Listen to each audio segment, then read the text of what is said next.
Recorded Books and One Click Digital present The Monopolists by Mary Pilon, narrated by Chris Sorensen.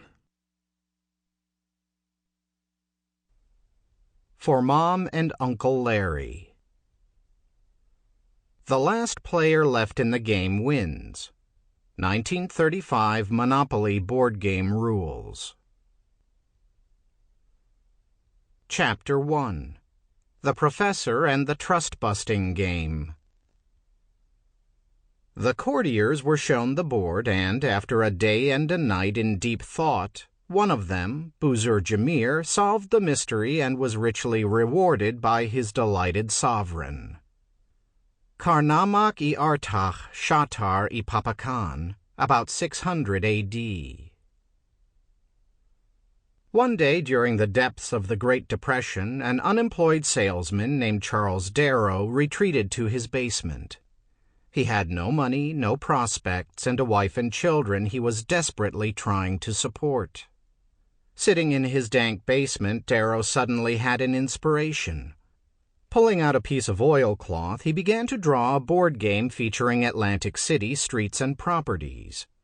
If he couldn't support his family, he could at least entertain them, with a game that would bring back memories of the better days they'd spent vacationing together on the New Jersey shore. Working quickly, Darrow finished his game and introduced it to his family. Immediately, they became addicted. They loved buying the pieces of the game board and miniature houses with the paper money he'd created, and moving their tokens around the board to the sound of the roll of the dice. Darrow decided to try to market his game. He sent his invention to game giants Parker Brothers and Milton Bradley. Both turned it down.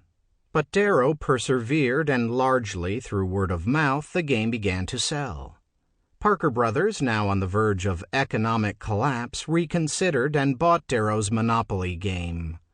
It became a thunderous success and rescued both Parker Brothers and Darrow from destruction. In the mid-1930s and for decades after, Parker Brothers tucked this compelling tale of the game's creation into every Monopoly box it sold. There was only one problem. The story wasn't exactly true. Ralph Anspach, professor of economics at San Francisco State University, slammed his car door shut. Finally, he was home. It had been another excruciating commute from his classroom in San Francisco to where he lived with his family in Berkeley. He stomped up the steps. Sample complete. Ready to continue?